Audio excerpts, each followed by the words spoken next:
Bismillahirrahmanirrahim. Bapak-bapak, saudara-saudara sekalian, dulu guru kami Abuya Sayyid Muhammad Ali Al-Maliki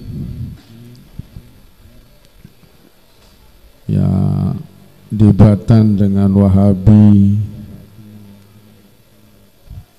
masalah banyak tentang tawasul, masalah macam-macam yang banyak tentang tawasul ya.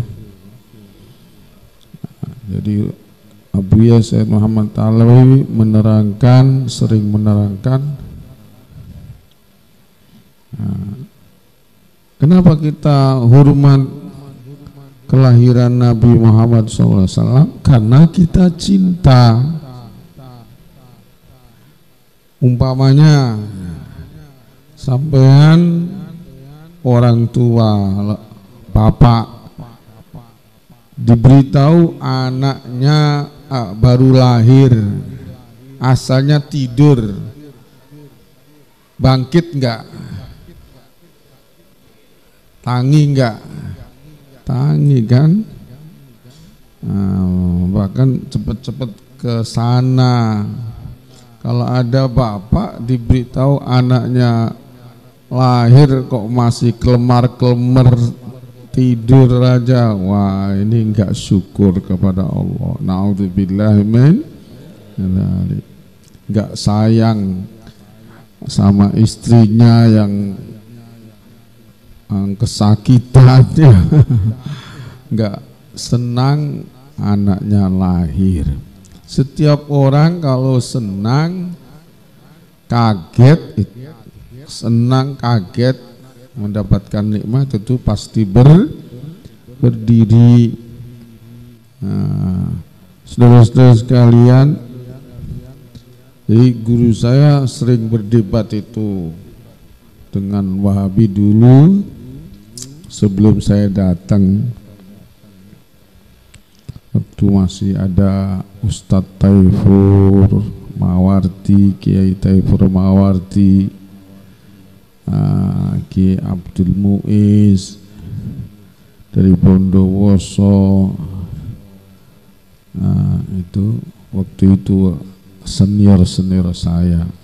Habib Umar bin Abdul Aziz, insya Allah dia menangi itu kejadian perdebatan Abuya dengan Wahabi di Taif ya. Itu para Wahabi mengingkari Nabi Muhammad itu. Sayyid Muhammad kalau nerangkan di Maulid, Nabi Muhammad adalah orang yang pembuka pintu surga. Pembuka pintu surga. Itu padahal mereka mestinya pernah bacalah, katanya ahli hadis ya. Bahwasanya Rasulullah SAW besok di hari kiamat ketuk pintu surga, terus malaikat Ridwan ya yang jaga surga, malaikat Ridwan membuka, siapa ini? Tok, siapa ini? Saya Muhammad. Bika umirtu an aftaha al jannah. Dengan hanya kamu Muhammad aku diperintah untuk membuka surga. Ini sudah ada hadisnya. Terus di kitab Mafahim Abuya Sayyid Muhammad mengatakan idza kanatil jannatu tahta aqdamil ummahat fa kaifa la takunu tahta qadamin nabi sallallahu alaihi wasallam. Orang udah tahu hadis al jannatu tahta aqdamil ummahat, surga itu di bawah telapak kaki ibu. Artinya kita bisa dapat surga gampang itu harus mendapatkan ridhonya orang tua, harus kita berbakti sama orang tua. Maka kok bisa heran, kalau ada orang heran kalau surga itu di bawah telapaknya Nabi Muhammad SAW. Nah, kalau Nabi Muhammad, seluruh surga, pintu surga nggak bisa dibuka kecuali setelah ditotok oleh Nabi Muhammad SAW. Ya, untuk semua manusia nggak ada bisa masuk surga kalau bukan Nabi Muhammad SAW yang paling pertama masuk. Tapi Nabi Muhammad masuk ini dia masih mikiri umatnya, ya.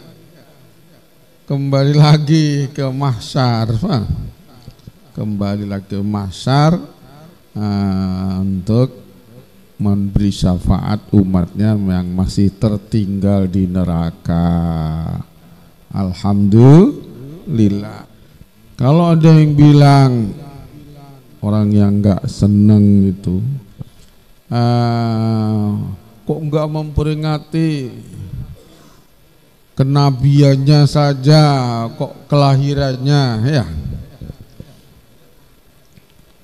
Loh, kita sudah, kalau kenabiannya sudah, cuman bukan rame-rame seperti ini, tapi rame-rame baca Quran di bulan Ramadan, memperingati nuzulul Quran.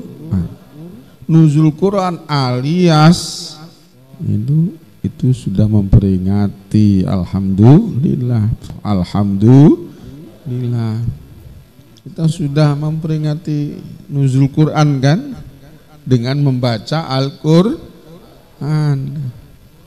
Ada di hadis aqqa'an nafsihi, Rasulullah melakukan akikah untuk dirinya sendiri. Akikah itu kan mensyukuri kelahiran, ya.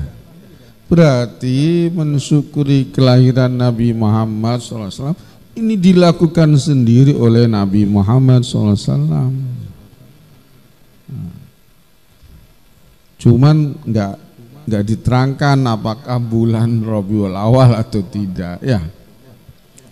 Rasulullah SAW pernah ditanya an shaumi yaumil itsnain, puasa hari Senin itu apa keistimewaannya Kanjeng Nabi? Jawabannya dzaka yaumun wulidtu fihi, hari Senin itu adalah hari aku lahir.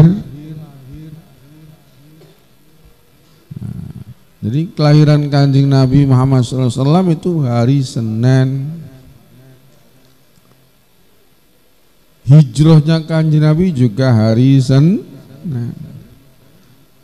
Nuzul Quran itu juga hari Senin, ya, kalau nggak salah.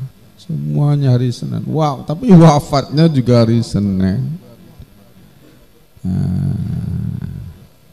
Saudara-saudara sekalian, jadi hari Senin itu hari mulia. Tapi yang ditampilkan Kanjeng Nabi pertama, dzaka yaumun wulidtu fihi, artinya mensyukuri lahirnya Kanjeng Nabi ini disahkan oleh Allah oleh Rasulullah sallallahu alaihi wasallam, dibenarkan lewat puasa. Puasa hari Senin ini termasuk menghormati Rasulullah sallallahu alaihi wasallam. Ini disahkan, dibenarkan oleh Kanjeng Nabi. Berarti menghormati Kanjeng Nabi, kelahiran Kanjeng Nabi ini sudah dibenarkan oleh syariat. Alhamdulillah. Walaupun enggak diterangkan bikin maulid seperti ini, tapi kan substansi atau esensi dari menghormat yaumu wiladati Rasul itu boleh. Sekarang dikiaskan dengan yaumu wiladati Rasul adalah syahru wiladatir Rasulullah sallallahu alaihi wasallam. Bulan di mana Kanjeng Nabi lahir ini kias namanya, ya. Nah, kias itu ada. Kias itu ada. Nah, ulama saja di kitab-kitab diterangkan, Ibnu Hajar Al-Asqalani mengkiaskan memperingati Maulid ini ulama zaman dulu. Ibnu Hajar Al-Asqalani ahli hadis, pakar hadis yang punya kitab Fathul Bari itu mengatakan saya istimbat, saya istikhraj dari hadis Yaumi Asyura. Rasulullah pernah sallallahu alaihi wasallam ditanya kepada sahabat, ini ada apa ini Yahudi kok puasa ini? Katanya sahabat, ini Yaumu Asyura, yaumun tu'azzimul yahud li'anna allaha nasarahum fi dhalikal yaum ala fir'aun aghraqa fir'aun. Hari Asyura itu hari kemenangan Nabi Musa atas Fir'aun, maka diperingati. Sekarang Rasulullah akhirnya membenarkan. Bapak-bapak, saudara-saudara sekalian, jadi kita memperingati Maulid ini jelas boleh. Ini adalah bentuk daripada kita mensyukuri nikmat Allah yang besar ini. Orang Kudus itu kalau memperingati Maulid ini malam tanggal 12. Jadi sambil sahur ya. Sambil sahur nanti tanggal 12-nya dia puasa. Wah. Acaranya jam 3, maulidnya jam 2, jam 3, makan-makan sambil sahur. Kalau nggak salah seperti itu. Boleh-boleh saja begitu, tapi ya capek jam 2 ya. Saudara-saudara sekalian, tapi kan boleh, artinya nggak harus penghormatan. Orang Wahabi bilang kalau gitu kita hormati dengan puasa. Loh, kamu sendiri nggak pernah puasa juga ya. Tapi kamu nggak senang dengan acara-acara seperti ini, kumpul-kumpul, mangan bersama, ini nggak senang. Saudara-saudara sekalian, kita senang dengan Nabi Muhammad SAW, kita senang dan kejujuran, sidik amanat, inilah yang paling penting. Gini bangga, yang paling penting ini kita bukan hanya mendambakan atau mencintai Nabi Muhammad, bukan hanya sekedar nama pangkatnya, tapi kejujurannya, sifat amanatnya, kesederhanaannya. Inilah Nabi kita Muhammad sallallahu alaihi wasallam. Beliau hidup di Mekah. Ketika hidup di Mekah, dia tidak serta-merta bikin negara, enggak.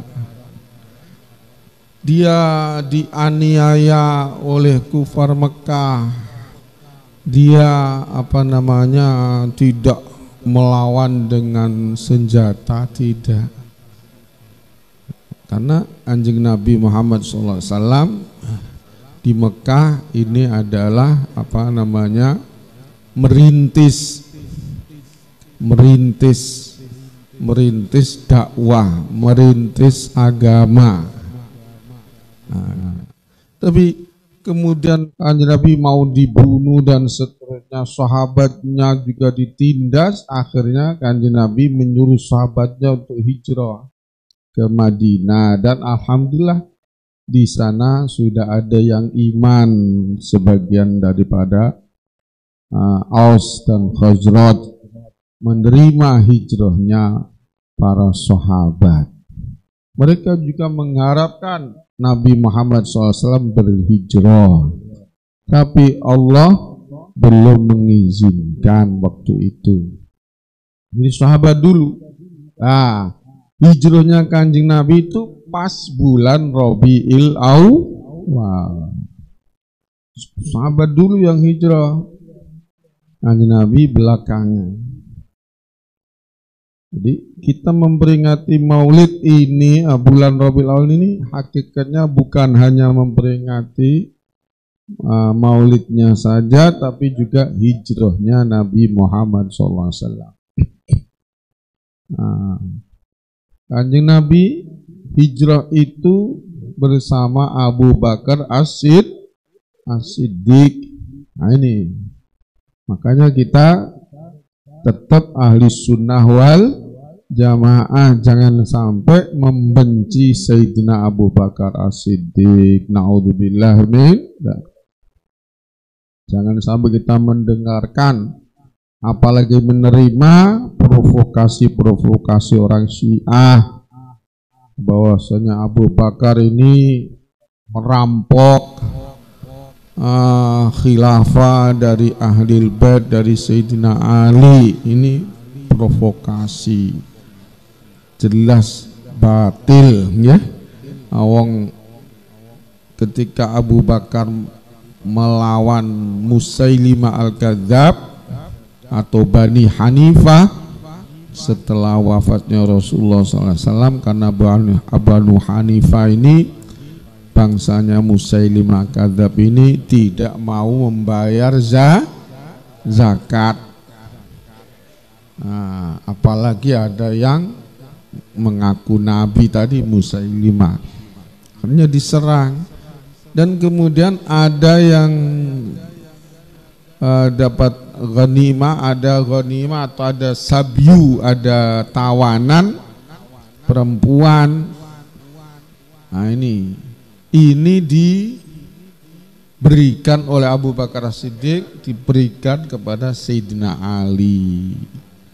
Makanya Sayyidina Ali punya amat atau punya istri namanya Hanafiyah, bangsa Bani Hanifah. Ini menurunkan Muhammad ibnul Hanafiyah. Muhammad ibnul Hanafiyah itu putranya Sayyidina Ali ya, Sayyidina Ali.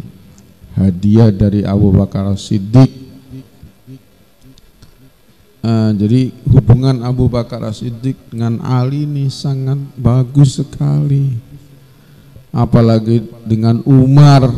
Sayyidina Umar kawin dengan putrinya Sayyidina Ali. Bapak-bapak saudara sekalian, jadi walhasil pada bulan Rabiul Awal ini juga hijrahnya Kanjeng Nabi Muhammad SAW ini terjadi. Kalau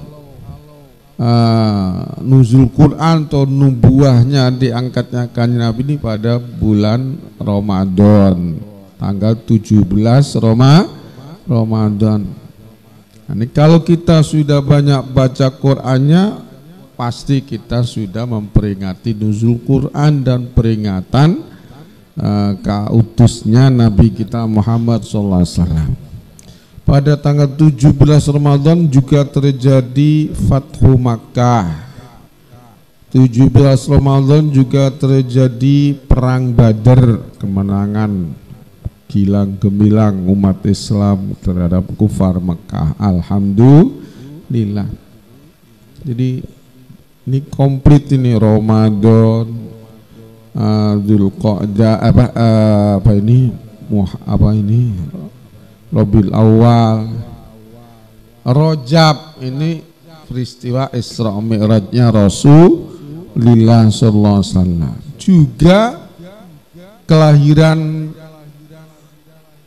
Nur Muhammad dari Sayyidina Abdullah, bapaknya Kanjeng Nabi, masuk Nur Muhammad ke rahimnya Sayyidah Aminah. Ini juga pada bulan Rajab, tanggal 10 Rajab malam Jumat. Makanya Habib Abdullah Haddad itu kalau bikin maulid itu pada bulan Rajab ya.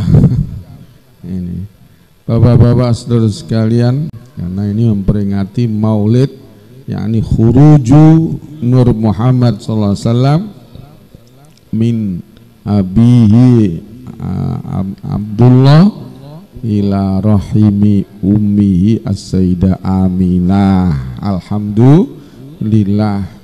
Saudara-saudara sekalian, kelahiran Kanjeng Nabi kenapa diperingati? Ini Allah sendiri juga memperingatinya, yaitu dengan ayat dengan surat Alam tara kaifa fa'ala rabbuka bi ashabil fil alam yaj'al kaidahum fi tadlil wa arsala alaihim tayran ababil tarmihim bihijaratin min sijil wa ja'alahum ka'asfim ma'kul.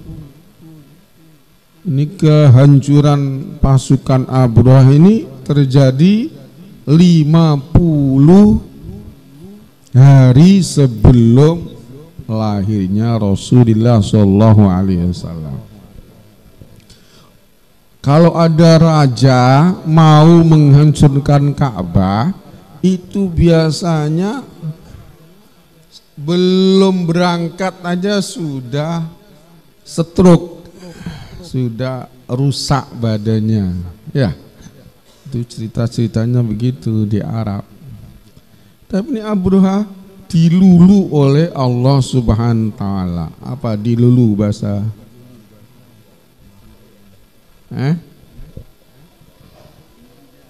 Dimanja,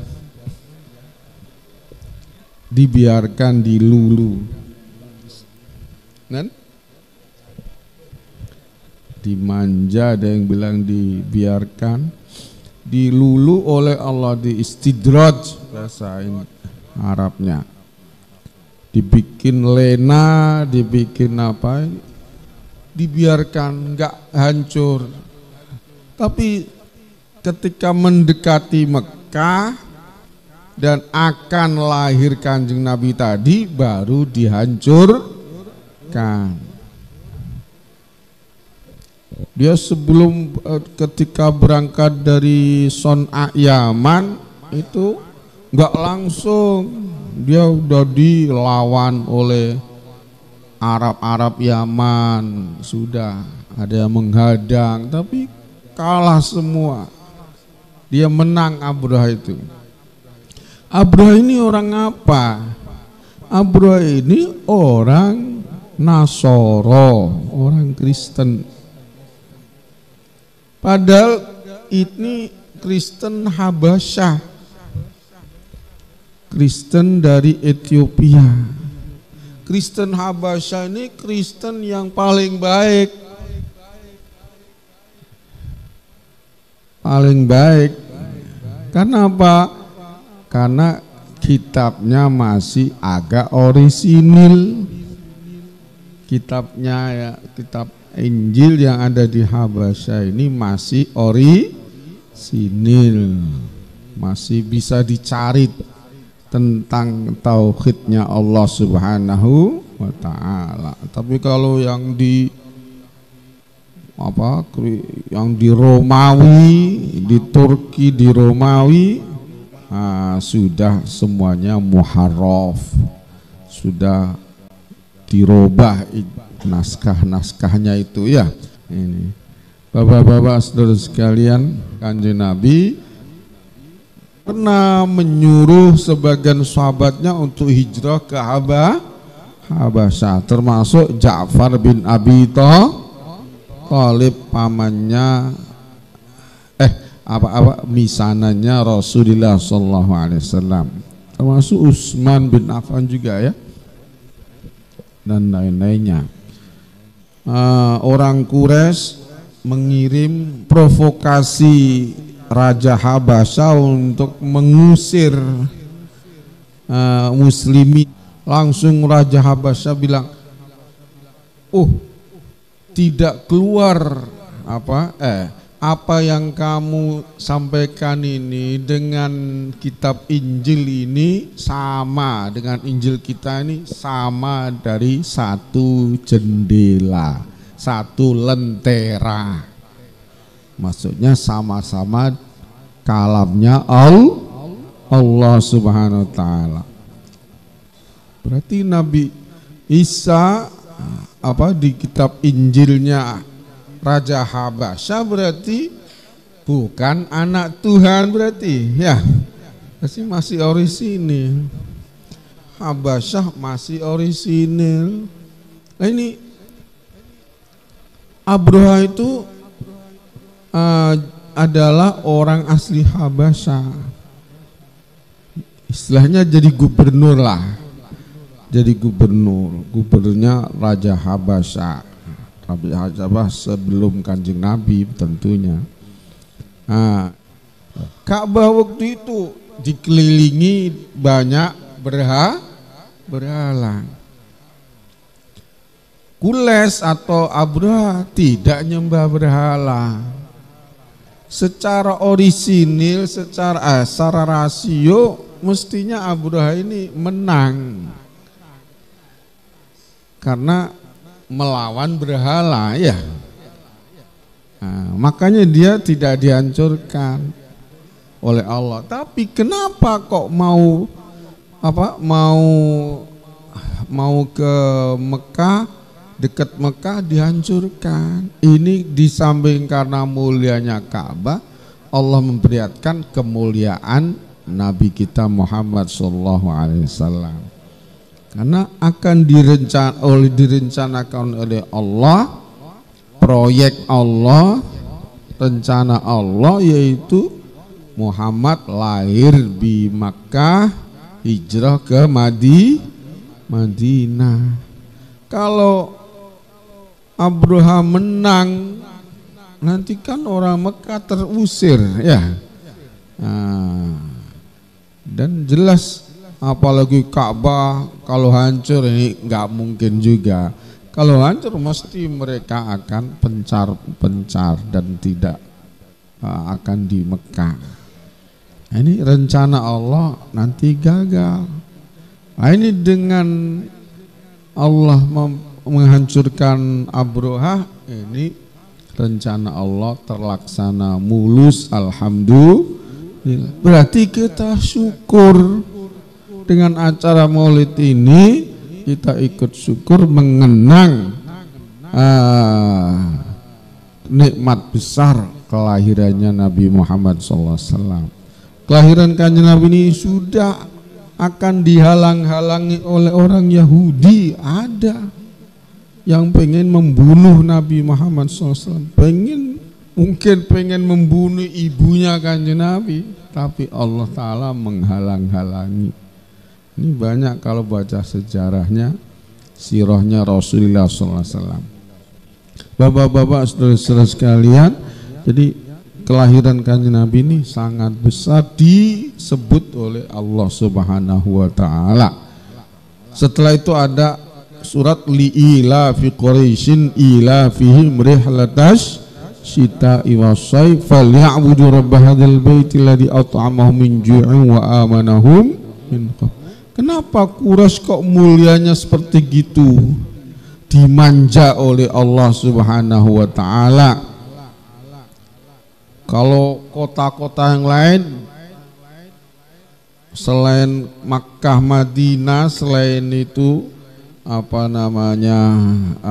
daerah Makkah, sekitar Makkah, Madinah itu selain itu dikuasai oleh Romawi atau oleh Persia. Tapi Mekah, Madinah sekitar itu kok tidak ikut jajahan Persia dan Romawi. Arab itu dibuat oyo-oyoan. dibuat rebutan oleh Persia dan Romawi.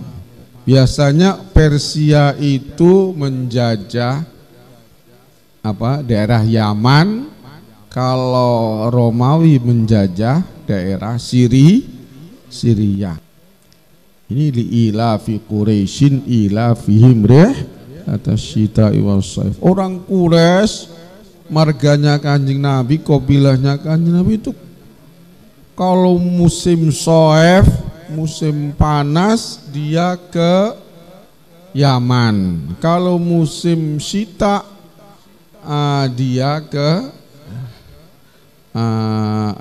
ya Allah, lupa. Kalau ke syita ke Yaman, kalau musim panas ke Syria karena dingin ya.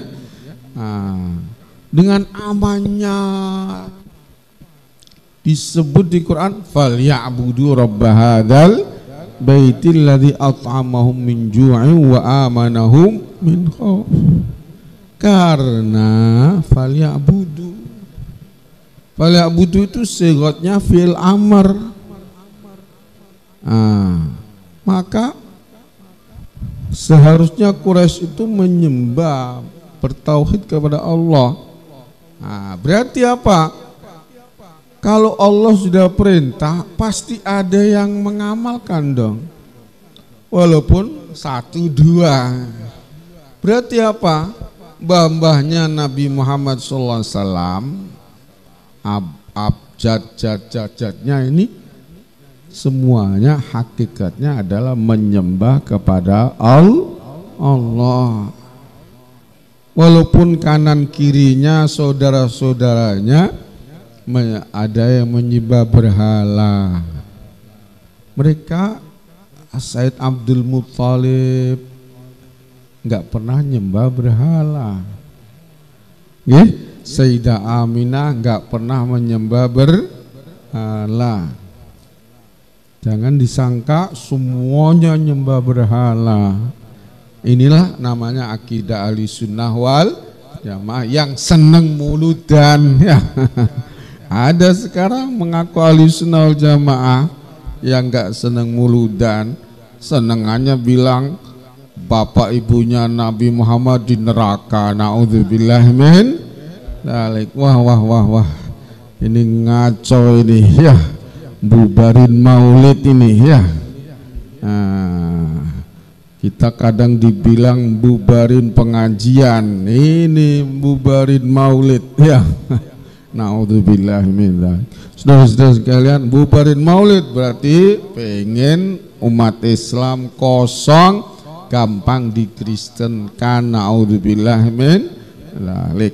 Saudara-saudara sekalian, jadi alhamdulillah di sini bukan hanya maulid, tapi juga ada ngaji Qur'annya di sini. Alhamdulillah.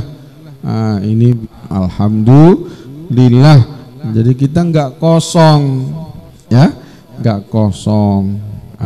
Semoga yang bisa saya sampaikan ini semoga bermanfaat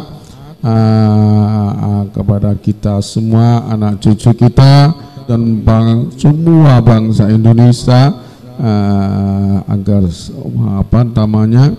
bersatu untuk melawan penjajahan dan kita tetap iman Islam, tetap cinta Rasulullah SAW, cinta sahabat, cinta ahlul bait, cinta para ulama. Alhamdulillah Nabi Muhammad SAW. Bismillahirrahmanirrahim. A'udzubillahi minasyaitonirrajim. Bismillahirrahmanirrahim. Alhamdulillahirabbil alamin. Arrahmanirrahim. Maliki yaumiddin. Iyyaka na'budu wa iyyaka nasta'in. Ihdinas siratal mustaqim. Siratal ladzina an'amta 'alaihim ghairil maghdubi 'alaihim waladdallin. Amin.